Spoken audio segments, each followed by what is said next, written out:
Le grand dialogue. Le grand dialogue de l'émission de débat du studio Tamani sur votre radio. Le grand dialogue. Auditeurs, téléspectateurs, bienvenue au Grand Dialogue de ce mardi 20 décembre. Au menu, nous allons vous parler, on a remarqué déjà que depuis quelques années, on remarque dans la capitale malienne, à l'approche des fêtes de fin d'année, des rues marchandes. L'organisation de ces rues marchandes s'inscrit dans une vision du conseil communal de la mairie du district à traduire sa volonté de faire de l'ACI 2000, mais d'autres quartiers aussi, la vitrine du district de Bamako, un pôle économique attractif et propice pour le monde des affaires. Cette année, les rues marchandes accueillent des exposants sénégalais, guinéens et bien d'autres. Pourquoi des rues marchandes alors que des marchés existent déjà à Bamako? Les prix sont-ils abordables pour les citoyens? Comment s'organise la sécurité dans un contexte particulier?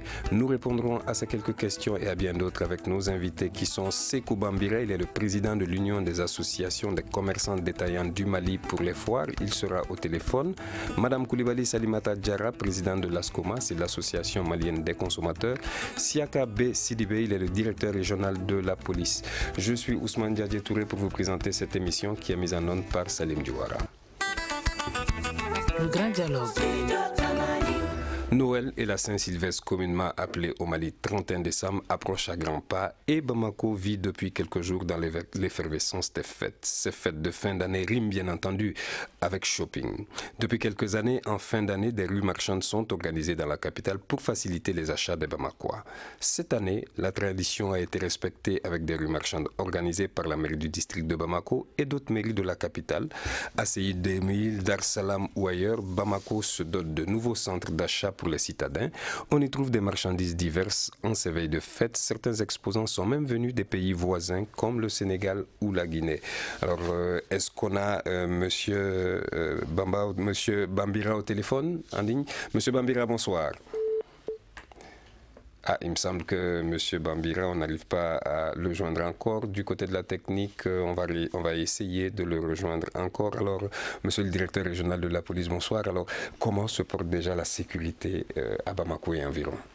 Bonsoir, monsieur. Je voudrais tout d'abord que vous me permettiez de saluer les téléspectateurs et téléspectatrices et tous les auditeurs qui sont sur les différentes radios. Je peux quand même dire qu'aujourd'hui, après avoir vécu les fêtes de Mauloud, n'est-ce pas, et que la sécurité se porte assez bien. Assez bien. La sécurité se porte assez bien. Assez bien, parce que nous sommes en train de faire davantage, donc assez bien. On va revenir tout à l'heure pour parler justement des dispositifs qu'il y a justement en ces veilles de fête de fin d'année. Madame la présidente de l'ASCOMA, bonsoir et bienvenue à cette émission. Moi, je me posais la question justement, pourquoi est-ce qu'il nous fallait des rues marchandes? On a des marchés qui existent déjà. Ne pouvait-on pas simplement doter ces marchés de facilités pour pouvoir répondre à ces besoins? Oui, je pense que... Merci d'abord pour l'invitation faite à l'ASCOMA, à la circonstance. Moi, je pense que c'était un moment de grande vente lié au fait qu'on est dans les périodes de fête. Des cadeaux se font, beaucoup de choses se font. C'est vrai qu'il y a les marchés, mais vous connaissez l'état de nos marchés. Il va falloir que nous y travaillions, je voudrais le dire ici. Nous attendons ça, nous, en tant que consommateurs, quand les marchés vont être correctement travaillés, mis à niveau. À ce moment, peut-être qu'on n'aura pas besoin de rues marchandes en ce moment-ci. Même si c'est le cas, je pense que c'est une question de proximité et de facilité. Parce que, comme vous le savez, les fins d'année, ce sont les moments de liquidation des stocks. Beaucoup de stocks restants, on essaie de les liquider. On fait la promotion de vente de certains articles dont les gens ont besoin justement à la circonstance. Donc, c'est des opportunités qui sont offertes en fait aux consommateurs. Bien sûr, dans l'état actuel du pays, on peut avoir, je vois en face de moi le directeur régional de la sécurité, il va sans dire que ça ne va pas sans prendre des mesures suffisantes pour qu'il n'y ait pas de dérapage en la matière. C'est ce que je peux dire. Il faut faire attention qu'il n'y ait pas ce qu'on craint en la matière, un regroupement comme ça, les gens viennent, on ne le connaît pas forcément, et après le marché, ils ne sont peut-être pas retrouvable parce que c'est une rue marchande, les gens passent comme ça. Donc peut-être, mais je pense, comme il vient de le dire à l'introduction, les dispositions aujourd'hui sont à hauteur de souhait, je le crois sur parole, et on verra à la fin de la chose s'il n'y a aucun problème, on va le féliciter. Merci. Monsieur Bambira, vous êtes le président de l'Union des associations des commerçants détaillants du Mali pour les foires donc. Alors, pourquoi est-ce qu'il nous faut des rues marchandes alors qu'on a des marchés, hein? La question donc que je viens de poser à Madame la présidente de l'ASCOMA. Oui, d'accord. Et je veux remercier le studio Tamani pour m'avoir donné cette opportunité. Vraiment, ça me fait plaisir de vous répondre à la question que vous m'avez posée tout de suite là. Vraiment, je vous ai dit que ça, c'est une habitude pour nous de faire une manifestation en fin d'année. Parce que c'est une occasion pour les citoyens de reconnaître leurs marchandises et puis ça relance leur économie aussi. Parce que pourquoi? Dans les espaces comme ça, là, il y a beaucoup de gens qui ne peuvent pas rentrer dans le marché. Mais à travers le marchand, surtout la fin d'année. Allô? Oui, je vous entends, M. Bambira. Surtout la fin d'année, il y a beaucoup de gens qui peuvent procéder pour rentrer dans la rue et acheter leurs achats. Et puis ça approche les marchandises et puis c'est que les populations ont besoin. Bon, tout le monde sait que notre marché maintenant c'est plein partout, il n'y a même pas d'espace pour marcher. Mais à travers les marchands comme ça, là, les gens vont promener dans les tranquillités et puis faire l'administration. Et puis avec les crises qui traversent notre pays cette année, et nous les commerçants détaillants, on a été de contribuer pour satisfaire les populations et puis de diminuer les marchandises qu'on amène jusqu'à 15%. Et puis je vous ai dit aussi, avec les décrépitements de monsieur et madame le gouverneur, c'est qu'elles viennent faire tout de suite là. Et puis, ça permet pour nous aussi de prendre le grand courage et puis faire une bonne organisation pour qu'il y ait beaucoup de commerçants dedans qui n'ont pas de plan. Et le gouvernement n'est pas fait leur effort parce qu'on a vu dans beaucoup de pays, si tu fais arriver les gens comme ça là, il faut préparer un lieu pour amener les gens là-bas. Mais maintenant, ce qu'on a vu au Mali ici, ils sont là à casser les choses des gens et puis pour conduire comme des ordures. Alors, monsieur Bambira, au jour d'aujourd'hui, il y a combien de rues marchandes qui existent à Bamako? On sait qu'il y a la commune 3 et la commune 4, mais il y en a combien en tout? Et au jour d'aujourd'hui, c'est que moi je connaissais à peu près 2 comme ça. Les marchands de la commune 3, c'est que nous on organise, et puis la rue marchande de la commune 4 aussi. C'est les 2 rues qu'on connaît, mais cette année-là, chaque rue qu'on fait, on ne dépasse pas 150 personnes, 160, mais cette année-là, on est parti jusqu'à 300 personnes. Alors, les gens n'ont pas d'espace pour faire leurs marchandises, leurs marchands, mais avec là, vraiment, c'est... Alors, dites-moi, combien de stands sont occupés aujourd'hui très exactement? Il y a combien de commerçants qui ont pris des stands? Merci. Les gens qui ont pris les stands, nous, on a jusqu'à 275 stands aujourd'hui. 275 stands. C'est ça qu'ils ont pris. Et puis, on n'a pas pu satisfaire tout le monde, parce que les gens qui sont en attente pour prendre le stand encore, il y a plus de 50 personnes. Tu as vu, on a fait notre mieux, mais on n'a pas pu, parce qu'avec les déguerpissements, les gens ils n'ont pas de moyens encore pour faire leur marché. Tu as vu. Voilà, merci, restez avec nous donc pour d'autres questions. Le temps de revenir vers monsieur le directeur régional de la police. Alors dites-moi, comment est organisée justement la sécurité de Bamako en ces veilles de fête et plus particulièrement celle de ces rues marchandes-là? Merci bien, M. Touré. Et je le disais tout à l'heure que la sécurité à Bamako va assez bien. Puisqu'il faut être modeste, on est en train de prendre des mesures pour que la population puisse d'une manière générale vaquer à leurs affaires. Et particulièrement en cette veille de fin d'année, il y a Mawlud, il y a Noël qui avance. Et en même temps, la tradition a été respectée de faire aujourd'hui, d'organiser les rues marchandes. ce qui vraiment est une tradition à Bamako et dans certaines capitales. Et nous sommes heureux que vraiment on puisse organiser ces rues marchandes-là pour permettre vraiment d'approcher ou de rapprocher, n'est-ce pas, les commerçants des clients, n'est-ce pas, et permettre aux uns aux autres vraiment d'acquérir des articles, n'est-ce pas, pour vraiment faire bien fêter les familles.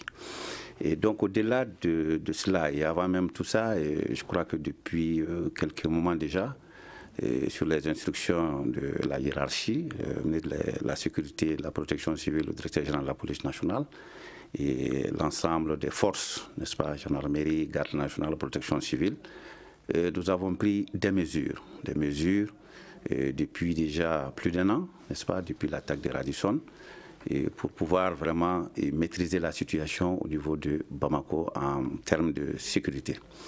Et c'est pour cela que souvent vous allez voir que nous faisons des patrouilles, beaucoup de patrouilles, des patrouilles pédestres, c'est-à-dire à pied, des patrouilles motorisées, et les gardes statiques qui ont été renforcées au niveau des unités de police, au niveau vraiment de tous les points de regroupement, des hôtels, tous les restaurants, et partout où vraiment il y a foule. Et en plus de cela, il y a la surveillance des grandes artères, n'est-ce pas, par des motos et des véhicules, et pour pouvoir vraiment permettre aux uns aux autres vraiment de circuler normalement et de se sentir en sécurité. Et c'est le matin, quitter la maison, aller au travail ou à l'école ou au marché, et retourner vraiment dans les conditions de sécurité acceptables. J'ai dit acceptable, j'ai dit tout à l'heure assez bien, parce que la sécurité est quelque chose d'aléatoire, c'est-à-dire qu'on ne peut pas dire aujourd'hui qu'on est à 100% sécurisé. Et cela n'existe nulle part, et c'est pour cela que nous sommes prudents, très très prudents, et on ne va pas aller à dire que nous sommes à 100% sécurisés. Alors justement, au niveau de ces rues marchandes-là, est-ce qu'il y a un dispositif particulier? Oui, dispositif particulier, effectivement, parce que les rues marchandes cette année, nous sommes rendus compte qu'effectivement, M. Bambira l'a dit tout à l'heure, l'affluence est beaucoup plus grande cette année que l'année dernière, par exemple. Il vient de le confirmer, et nous avions prévu cela. Et nous avons dit que cette année, quand même, il faut encore renforcer les dispositifs, surtout que ça tombe sur un moment où vraiment nous organisons un grand sommet, le sommet Afrique-France, et ce qui fait que l'un dans l'autre, vraiment, nous avons en tout cas renforcer la sécurité. Et dès que les mairies nous ont saisis pour nous parler de cela, nous avons fait des réunions, nous avons pris des mesures, nous avons dégagé les effectifs, nous avons dégagé tous les moyens d'équipement matériel pour que vraiment on puisse vraiment sécuriser les marchands et les clients qui vont arriver, des jours comme des nuits, en tout cas pendant toute la durée de ces rues marchandes. Alors donc aujourd'hui quand même nous pouvons dire que en tout cas nous avons bien débuté et nous pensons que nous pouvons vraiment aller jusqu'au bout. Merci. Voilà. Quelques secondes de pause, nous reviendrons pour la suite de cette émission. Vous écoutez Studio Tamani, votre avis nous intéresse. Écrivez vos commentaires et suggestions sur la page Facebook et dialoguez avec nous. Studio Tamani, c'est aussi les réseaux sociaux. Vous suivez le grand dialogue du Studio Tamani. L'on parle bien sûr des rues marchandes en ces veilles de fête de fin d'année à Bamako. Alors, Madame Koulibaly Salimata Diarra, vous êtes la présidente de l'Association malienne des consommateurs. Est-ce que vous vous êtes un peu intéressée justement au prix dans ces rues marchandes-là? Bon, j'avoue qu'avec mon âge, je n'y vais pas. Mes enfants y vont et d'autres. Mais les prix, normalement, en la matière, c'est une période promotionnelle. Donc, normalement, les gens doivent aller vers des prix promotionnels.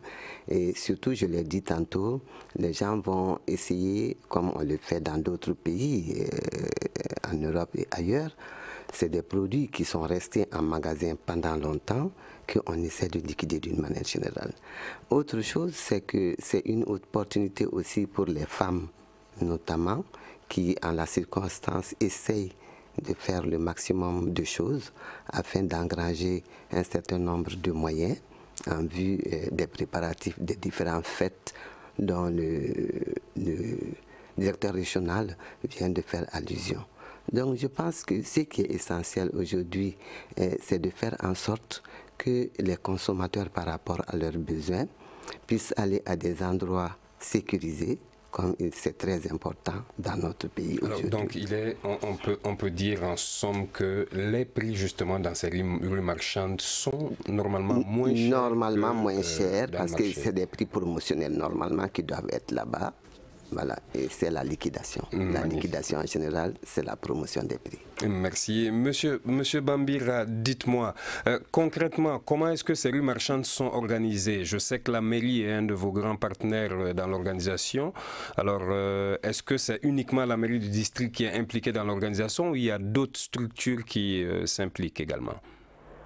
Oui, bon, vraiment, je vous remercie beaucoup. Et ça fait la 4e fois maintenant. Notre association organise avec la mairie de la commune 3 dans l'espace situé entre l'ARAI et la mairie. Bon, vraiment, cette année-là, il y a beaucoup de satisfaction. Parce que pourquoi moi je dis ça? Parce que l'organisation est parfaite. Parce que le mairie, il a laissé toute l'organisation pour l'association. Parce que nous, on a mis des stands. Il n'y a pas de caoutchouc, des nattes, des choses. Non, cette année-là, c'est pas comme ça. Il nous a laissé à notre portée pour organiser bien. Donc nous, on a mis les stands, c'est pour cela moi je dis, cette année-là, tout est uniformisé, et puis tout est en même couleur, tout est en ordre. Bon, ça fait que les grands alors, quel est le coût de location d'un stand? À combien est-ce que vous louez le stand? Voilà, maintenant, on a fait du coût de prix bas, c'est les 40 000 francs des stands. Or, avant, nous, on donne les trains vides à 30 000, toi, tu te construis pour toi-même. Mais cette fois-ci, on a enlevé ça dedans, on a fait tous les stands à 40 000 francs. Ça, c'est la première fois parce que les périodes qu'on a, sinon, d'habitude, nous, on a fait des stands à 60 000, le plus moins, ça, c'est les 50 000. Mais cette fois-ci, on a fait à 40 000 pour que tout le monde peut participer à cette période. Et il y a combien de pays représentés aujourd'hui? Bon, il y a beaucoup de pays, il y a à peu près 10 pays comme ça, parce qu'il y a Tunisie, il y a Bénin, il y a Sénégal, il y a Algérie, il y a Togo, il y a Burkina. C'est beaucoup. Il y a beaucoup de pays qui nous ont sollicité cette année. Et pour cela, vraiment, nous, on ne peut rien dire. On remercie le bon Dieu seulement pour que la rue puisse terminer en beauté. Et l'affluence, est-ce qu'il y a aujourd'hui, est-ce que les gens vont acheter justement dans la rue marchande? Est-ce que l'affluence est grande? Merci. On vient de couper des ribans tout de suite là. Vraiment, moi, je vous ai dit. En commune 3, c'est ça, hein? Oui, commune 3. Il y a un nombre de gens qui sont en train de rentrer pour visiter les marchandises. Parce que le début, les gens venaient voir d'abord, après de préparer pour venir acheter. Et puis c'est pour cela nous on a donné le conseil à tous les commerçants de faire énormément d'efforts pour diminuer leurs marchandises. Ça fait que vraiment, ça on ne peut rien dire encore. Mais jusqu'à présent, on lance l'appel à la population de Bamako. Hein? Vraiment, nous, on a donné des paroles, on a amené toutes les sortes de marchandises, vraiment.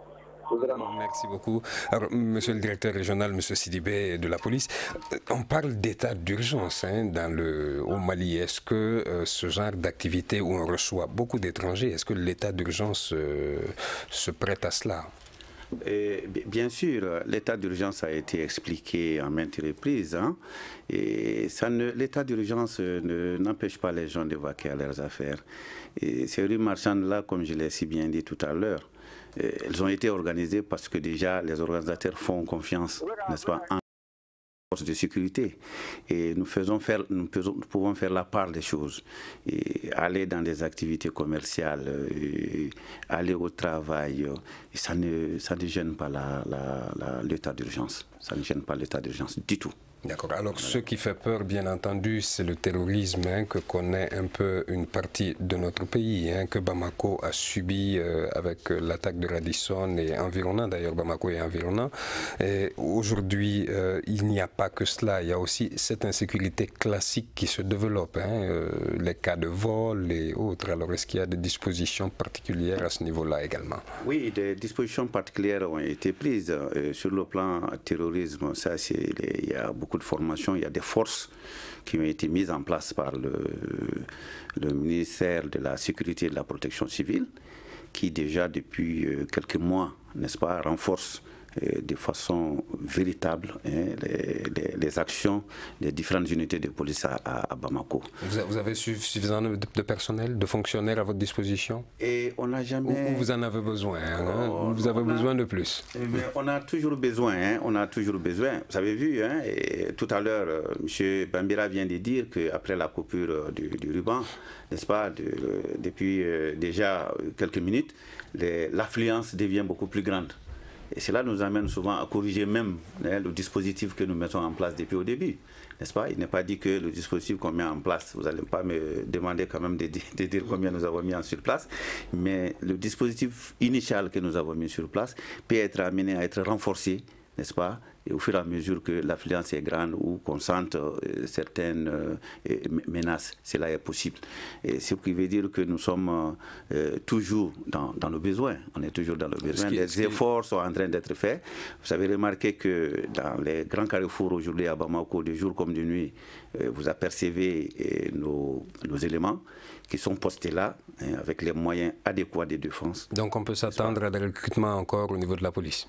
Et ils sont les bienvenus, et cela est certainement dans la visée en tout cas de la vision de M. le ministre de la Sécurité et de la Protection civile, qui aujourd'hui fait beaucoup d'efforts pour renforcer et les effectifs et vraiment les équipements. On en a besoin. Justement, en termes d'équipement, est-ce qu'aujourd'hui on peut dire que la police malienne est dotée d'équipements suffisants pour pouvoir faire face à ce genre d'affluence dans le pays, en fait de fin d'année, et puis vous l'aviez évoqué tout à l'heure, le sommet Afrique-France également qui arrive. Et il faut reconnaître qu'aujourd'hui, vous avez remarqué certainement avec nous, au-delà mobilité, c'est-à-dire on a eu un peu de véhicules quand même, on a eu des véhicules, des renforts en matière de véhicules, on a eu des motos, et il y a eu des équipements vraiment humains, c'est-à-dire les gilets pare-balles, les casques, les armes, et vraiment les moyens de maintien d'ordre qui ont été également renforcés,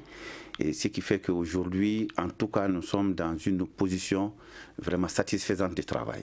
Nous sommes dans une position satisfaisante de travail et nous demandons mieux, mais pour l'instant quand même, nous savons que Bamako aujourd'hui, la police, la gendarmerie, la garde nationale, la protection civile, nous avons aujourd'hui les moyens pour faire face à plusieurs situations. Merci.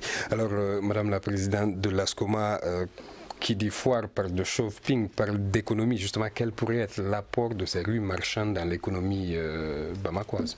Je pense qu'il l'a dit avant moi, celui qui les représente, les commerçants. C'est une grande opportunité pour eux, pour engranger plus de fonds. Et c'est aussi l'opportunité pour les consommateurs, parce qu'il y a certains produits, comme c'est resté longtemps en chose, ils vont essayer de baisser aussi les prix. Donc ça peut être une opportunité pour les consommateurs. Ce que je voudrais dire, c'est vrai que le directeur régional a dit qu'il y a beaucoup de dispositions prises par rapport aux différents corps. Mon inquiétude, parce que c'est des choses qui me reviennent, c'est que parfois, quand on fait appel à la police, la question de carburant pose un problème pour aller rejoindre là où il y a problème. Donc, j'aimerais bien savoir si par rapport aux équipements, à la formation acquise, il y a aussi le carburant nécessaire pour qu'en cas d'appel avec le numéro vert ou autre chose, vous puissiez rapidement faire le repli de ce côté-là. Parce que c'est un propos qui vient couramment en ce qui vous concerne et je voudrais le porter ici afin que les autorités puissent m'entendre et faire en sorte que cela ne soit pas. Quand on donne les moyens en termes de véhicules, en termes d'équipement, tout ce qui a été fait en termes de formation, le minimum pour l'entretien d'un véhicule, la circulation, l'utilisation d'un véhicule doit être aussi disponible. C'est un point très important. Il ne faut pas qu'on demande aux consommateurs de payer l'essence pour qu'on puisse le servir. Alors, monsieur le directeur est là, je pense qu'il va pouvoir répondre à cette question-là. Merci bien, madame. Vous nous défendez aussi parce que vous êtes la présidente des consommateurs. Nous aussi, on est considérés comme consommateurs. Et à ce niveau, vous savez, on fait face à beaucoup de choses à la fois. Et on ne peut pas tout énumérer ici. Il est vrai qu'il y a un moment, on avait beaucoup de difficultés pour faire déplacer nos engins. Mais aujourd'hui, on a quand même le minimum pour servir. Et on fait des efforts pour que cela soit utilisé de façon beaucoup plus raisonnable. Mais ce qui est certain aujourd'hui, lorsque nous sommes appelés sur des faits, nous veillons à ce que les missions soient effectuées et que le citoyen ait vraiment satisfaction. On a beaucoup de raisons d'être satisfait aujourd'hui, étant entendu qu'on en demande encore, parce que la sécurité, elle est vraiment vaste, la notion de sécurité, elle est très vaste, et nos domaines d'intervention sont également très vastes. On a beaucoup de choses à faire. Mais sur le plan mobilité, aujourd'hui, tant bien que mal, vraiment à faire notre mission. Voilà. Merci. Alors, Sékou Bambira, vous êtes le président de l'Union des associations des commerçants détaillants du Mali pour les foires. On a vu par exemple qu'en 2009, en décembre 2009 justement, il y avait eu un cas d'incendie au hall de Bamako. Est-ce que vous, à votre niveau, vous êtes prémunis justement, vous vous êtes entouré de garanties nécessaires pour ne pas avoir ce genre de cas dans les rues marchandes qui existent aujourd'hui? Vraiment, je vous remercie beaucoup de m'avoir posé cette question. Et vraiment, en fait, en 2009, l'incendie qui a été fait au niveau de Al de Bamako, vraiment, ça trouve qu'en ce moment-là, moi-même j'étais dans la rue, mais Dieu a fait que mes marchandises n'aient pas brûlé. Mais en ce moment, notre association n'était pas créée. Parce qu'à travers ça, maintenant, nous, on a trouvé beaucoup d'expérience au niveau de la sécurité. C'est pour cela, surtout le niveau de l'électricité. Je sais que vous travaillez avec la police, mais est-ce que vous travaillez également avec justement la protection civile? Merci, on travaille avec la protection civile, mais on veille les électriciens dans la nuit jusqu'à lendemain pour veiller les choses là, parce qu'on met des disjoncteurs sur tous les côtés et toutes les lignes. Parce que ce qui a été fait en 2009, ça a été très très grave. Jusqu'à maintenant, il y a des commerçants qui n'ont pas pu faire leurs activités jusqu'à maintenant. Bon, vraiment, maintenant, nous, on a pris toutes les dispositions au niveau des sapeurs-pompiers et puis au niveau de l'électricité. Les électriciens vont veiller jusqu'à lendemain pour contrôler toutes les femmes. Parce que ce qu'on fait aussi, nous, on a un électricien principal. Ils rentrent dans toutes les salles. Si tu as un fil qui a des mauvais, ils vont aller et te mettre des bonnes fils dedans. Vraiment, le contrôle est parfait. Alors monsieur le président Bambira, est-ce qu'il y a des rues marchandes dans les régions, Ségou, Kaye, Koulikoro, Kidal et autres? Est-ce qu'il y a des rues marchandes dans ces régions-là? Effectivement, cette initiative-là, les chambres de commerce dans les régions, et de temps en temps, surtout les fins d'année, et même organiser leur foire aussi dans leur niveau. Mais nous, comme nous, on est consacré à Bamako ici, on a la partenariat avec le mairie, mais ce n'est pas le mairie seulement, même la chambre du commerce, nous, on faisait la partenariat avec la chambre aussi. Parce que ça, là, c'est notre association. C'est pour cela, moi, je vous ai dit, vraiment, tous les régions, ils ont fait comme nous à Bamako. Il trouvera que vraiment, ça sera une grande opportunité pour les détaillants du Mali. Vraiment. Les choses comme ça, on demande l'État d'aider les détaillants pour qu'ils puissent faire des choses comme ça. Même trouver un espace. On a dit les pays développés là. C'est les séminaires, on fait des semaines ici, et l'autre semaine on fait là-bas, l'autre semaine, les gens sont baladés comme ça. Mais au Mali, c'est notre événement, si on a quitté maintenant là, jusqu'à l'année prochaine encore. C'est-à-dire, l'État est loin. Si l'État est miséré, peut-être que chaque fois, on organise des façons comme ça. Vraiment, ça va nous faire beaucoup de plaisir. Merci beaucoup, M. Bambira. Merci beaucoup, Président Bambira. Quelques secondes de pause et nous reviendrons pour la suite de cette émission. Une réaction, un avis, un commentaire. Réagissez sur la page Facebook de Studio Tamani et restez connectés avec nous. Studio Tamani sur les réseaux sociaux pour vous faire entendre. Vous suivez le grand dialogue du studio Tamani, la rue marchande en veille de fête de fin d'année, c'est de cela que nous parlons.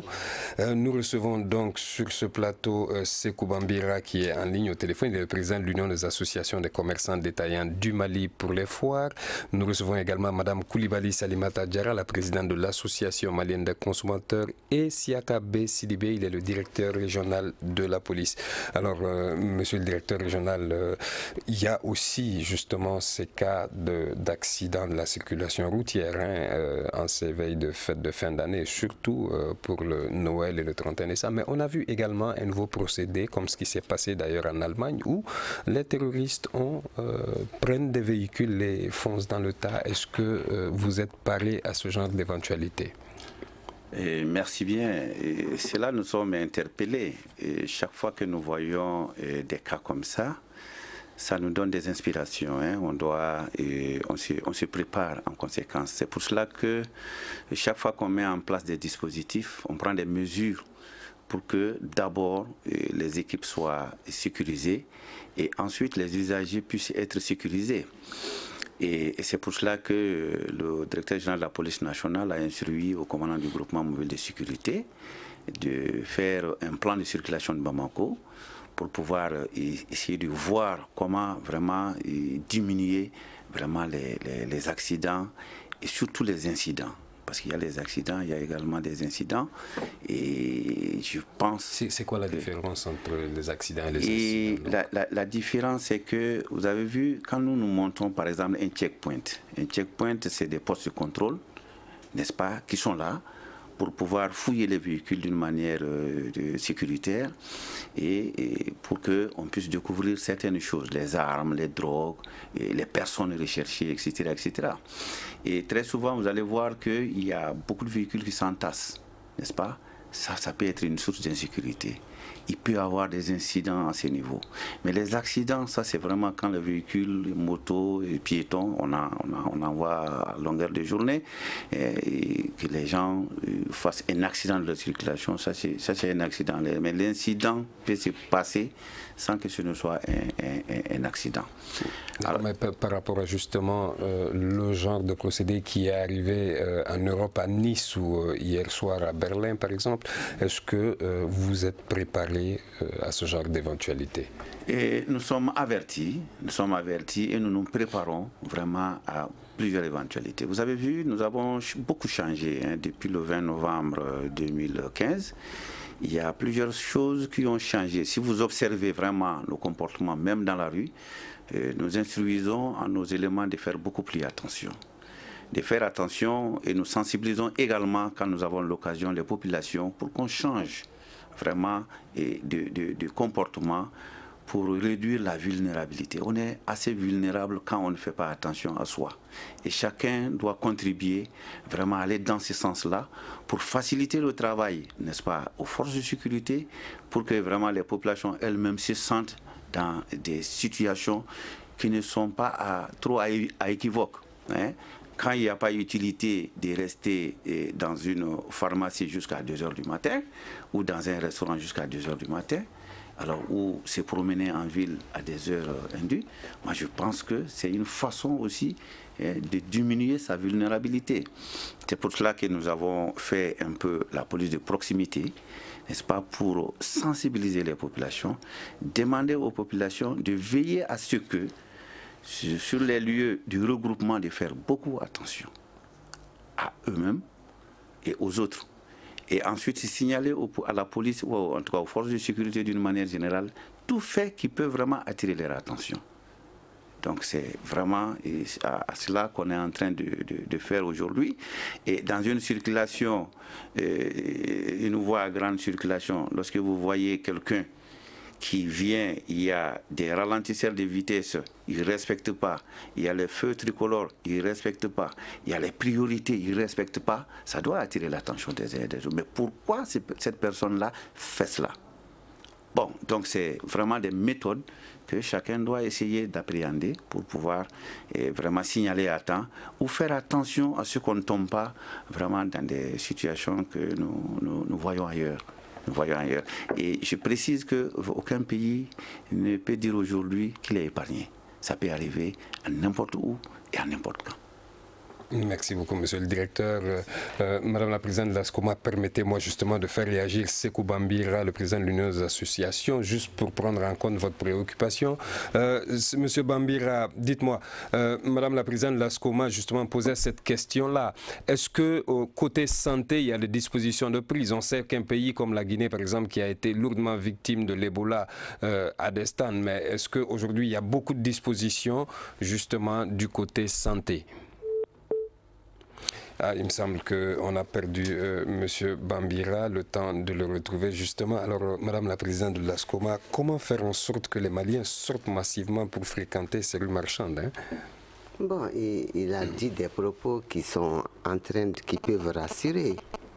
Mais je voudrais aussi m'assurer que quand il y a un tel attroupement, il est absolument nécessaire d'avoir sur place un dispositif sanitaire pour pallier à toute éventualité. C'est un point sur lequel il faut prêter très attention. Parce qu'en marchant, en restant pendant longtemps à marcher, quelqu'un peut avoir un malaise et il est bon qu'avant d'aller à l'hôpital, il y ait déjà une première prise en charge. On a noté déjà la présence de la protection civile. Monsieur Bambira nous l'a dit tout à l'heure. Oui. Voilà, je pense que la technique est d'ailleurs en train d'essayer de le retrouver. Moi, j'aimerais aussi, excuse-moi, qu'en ce genre de circonstances, je voudrais m'assurer, parce que c'est des besoins naturels, la question de l'hygiène et de l'assainissement qui est aussi prise en compte. J'entends par là un minimum de dispositifs pour les besoins. Je pense que monsieur Bambira serait à mieux de répondre à ces questions. On va essayer de le retrouver du côté de la technique également. Monsieur le directeur, alors avant d'être policier, vous êtes d'abord citoyen. Alors comment est-ce que, je sais que vous êtes probablement sensible au cas des commerçants qui ont été déguerpis, parfois qui se retrouvent sans espace et qui aujourd'hui ont peut-être un espace au marché, dans ces marchés là pour essayer d'écouler leurs articles. Mais comment est-ce que vous pensez qu'on peut avoir une adhésion massive de la population pour aller dans ces rues marchandes-là?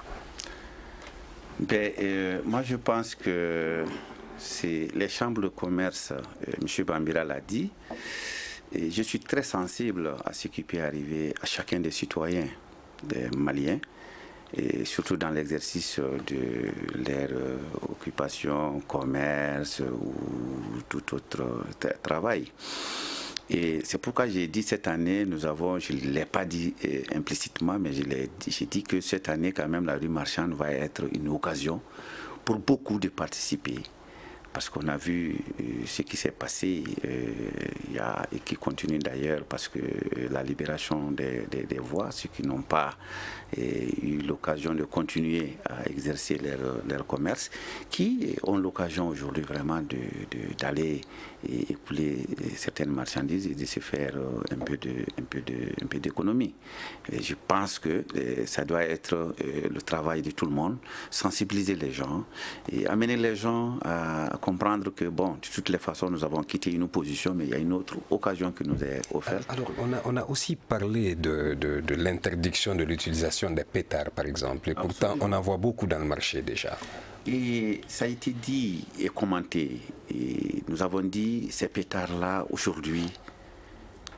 Quelle est la raison déjà, implicitement, de l'interdiction? La raison, vous avez vu, lorsqu'on entend un coup de pistolet dans la nuit et un coup de pétard dans la nuit, est-ce qu'on peut faire la différence?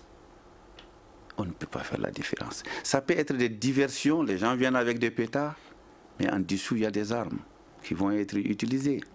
Aujourd'hui, les armes circulent. Les armes circulent et il ne faudrait pas qu'on s'en cache, parce que si on ne le dit pas, ça veut dire qu'on n'est pas en train de les chercher. Et chaque jour que Dieu fait, nous interpellons des gens qui ont des armes, qui n'ont aucune autorisation de port d'armes. Et cela n'est pas bon dans la cité. Il faudrait que le port de l'arme soit réglementé. Et à ce niveau-là, ceux qui portent les armes non réglementaires doivent être poursuivis. Au même moment... Alors justement, quelle est la pénalité pour l'utilisation des pétards? On sait que ce sont les enfants qui utilisent les pétards en général. Alors, qu'est-ce qu'ils risquent en utilisant les pétards si jamais vos éléments les attrapent? Alors, il a été dit que les pétards ont été interdits. Cela est clair, ça a été commenté, des décisions. Et pour ceux qui vendent d'ailleurs les pétards. Oui, la vente, la commercialisation, l'utilisation, c'est interdit. Et quand quelque chose est interdite, il ne faudrait pas le faire. Et ceux qui vont le faire, et je ne connais pas la peine qu'ils vont encourir, mais je sais quand même qu'ils vont être interpellés et ils vont s'expliquer. Ils vont s'expliquer. Et les parents qui laissent les enfants également le faire, ils vont répondre. Parce qu'ils répondent vraiment de leurs enfants qui sont mineurs, n'est-ce pas? Et moi, je pense que lorsque quelque chose est interdit, il ne faut même pas penser à la sanction. Mais il faut penser au respect de la règle en général. Parce que les pétards aujourd'hui, ça fait beaucoup de dégâts. Ça peut amener des incendies. Vous avez vu, l'année dernière, au bout de cette année, M. Bambira l'a dit, on a fait face à beaucoup de cas d'incendie dans les lieux publics, les marchés, les boutiques. Et généralement, quand les enquêtes commencent, on dit la source n'est pas connue. Certains vont penser que c'est la source électrique. Il y en a qui ne vont pas penser peut-être aux pétards qui sont là. Certainement. Mais quand les enfants ils nous font ça, vraiment ce n'est pas du tout bon. Moi je ne dirais pas que les enfants ils vont encourir telle peine, je ne l'ai pas sous la main ici, mais je sais quand même que quand c'est interdit, ça doit être interdit, vraiment, les gens doivent respecter cela. Merci, monsieur le directeur. Alors, nous avons en ligne Cheikh Oumar Sako. Cheikh Oumar Sako est le président du SINACODEM, le syndicat des commerçants détaillants. Monsieur Sako, pour la toute dernière minute, merci de vous joindre à nous. Alors, comment faire en sorte que les Maliens adhèrent massivement justement à ces idées de marché et qu'ils y aillent? Comment faire en sorte que les Maliens adhèrent aux rues marchandes et partent? Quel appel vous lancez pour sensibiliser les gens pour qu'ils fréquentent encore plus ces rues marchandes-là? Très rapidement, en 1 minute. Ok, merci beaucoup pour m'avoir donné l'opportunité pour passer le message à mes adhérents et informer l'opinion nationale et internationale. Vous savez, il y a la rue marchande qui est organisée chez nous depuis il y a plus de 20 ans. Mais cette année, je pense qu'elle a bienvenue. Vous avez, cette année, il y a eu le déguerpissement. Alors, est-ce que vous avez une diversité de produits? Est-ce qu'on peut tout trouver là-bas? On peut, actuellement, où nous sommes aujourd'hui, tout ce que les Maliens ont besoin par rapport à la fin d'année, tout est trouvé dans deux différentes rues marchandes. Donc si c'est là vraiment, il peut trouver à quoi il peut profiter la fête de fin d'année. Alors, Madame la Présidente de l'ASCOMA demandait tout à l'heure, est-ce que vous avez suffisamment de dispositions au niveau de la santé? Très rapidement, en 10 secondes. Oui, je crois que c'est la mairie qui a organisé, nous sommes des exposants.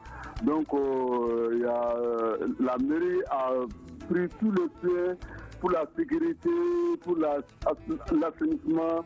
Je crois que tout est fin prêt. Merci beaucoup, Monsieur le Président, justement, du SINACODEM. Ceci met un terme à notre émission d'aujourd'hui. Merci à mes invités, merci à vous, chers auditeurs. Vous retrouverez cette émission sur www.studiotamani.org. Elle a été réalisée par Ibrahim Aran-Diallo, à la mise en onde Salim Diouara. Gagny Kanté était à la régie vidéo. Je suis Ousmane Diadje Touré. Merci, à demain pour une autre émission. Le Grand Dialogue. Le Grand Dialogue de l'émission de débat du Studio Tamani sur votre radio.